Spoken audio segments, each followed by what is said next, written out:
I asked you before, what do you do about Andrade? You brought up the Eddie Kingston incident. Now there's this. What do you do about Sammy Guevara if you're Tony Khan? Oh, what do you do with the problem like Sammy? I mean, what has he done? Think about this. He started out, originally, I think he was a babyface, wasn't he? Or was he a heel? But at the start, he was a babyface for a bit. Then he was a heel. Yeah, he used to come out with like a big boar's head, and his nickname was he's the best ever.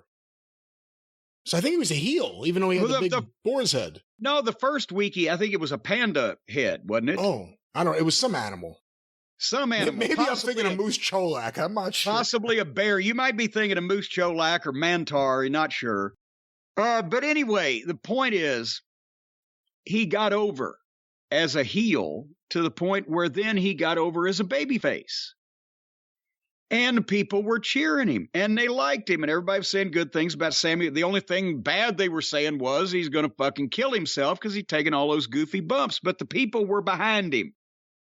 And then, by becoming basically himself, and I always say that the wrestler, you should always be yourself. In Sammy's case, that was a drastic error. When he ditched the girl he proposed to on national TV and he started playing sticky finger with old Ty, and they started the public makeout sessions and the whole 9 yards, the people started turning on him and booing him, not as a heel, but as a, you know what, we're kind of tired of you smart-ass prick. And he was self-destructing there. And then, the constant personal conflicts with whoever the fuck that he said, hey, his thing with Eddie Kingston was, we talked to each other and we, we're supposed to go over what we didn't want each other to say in our promos. What the fuck? I mean, don't call somebody's mother a whore unless you're Terry Funk and you're talking about Bob Armstrong. And that was entirely permissible because they'd known each other for 25 years. Terry Funk got away with saying the worst shit about everyone he was friends with. Yes. He said the worst shit about Dusty for years. But the thing is, he only talked that way about his true bosom buddies.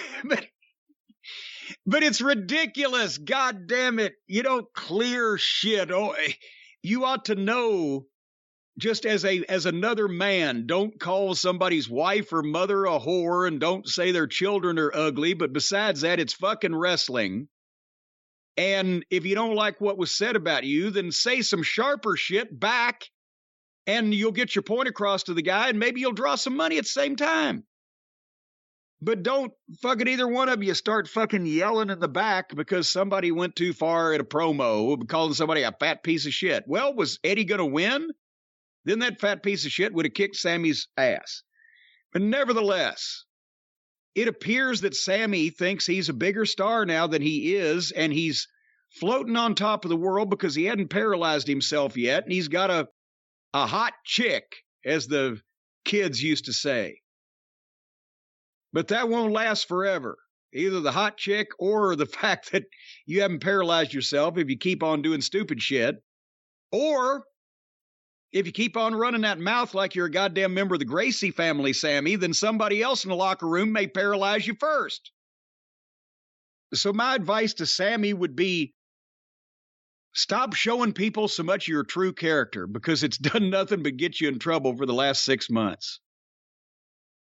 Part of the reason why so many people are surprised or upset about everything that's gone on recently was the whole ethos of AEW was supposed to be we're all friends. We called it All Friends Wrestling, and there was a legitimate truth to that.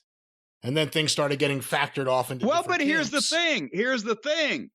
It started out as All Friends Wrestling because all of the people hired to be wrestlers were friends of the, Tinkerbell and the fucking twins.